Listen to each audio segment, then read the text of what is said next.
I think it's absolutely critical. I think it's actually the biggest difference with conventional banks. I know there's a lot written about the tech, but conventional banks can start startup brands, and they've done it in the past with success as well. So it's not always that you're always stuck with the tech. I think what banks find hard is to get the right talent in, and then have the right organization structure and the incentive structures to get that employee engagement that you're asking about. So for us, for example, we have hired 35 people in London so far, around another 35 in Ukraine, which is the tech team.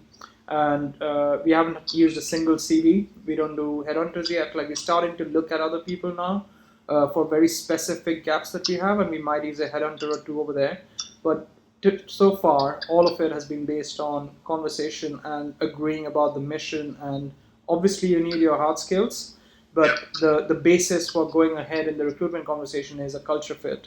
And people come in, and then whoever's in the team already will surround them over a Friday evening beer or something.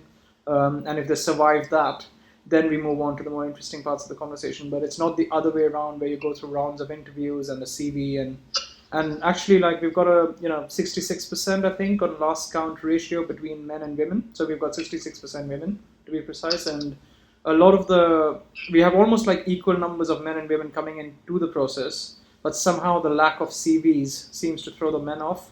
I don't quite know why, but yeah, that's been an interesting outcome of the process.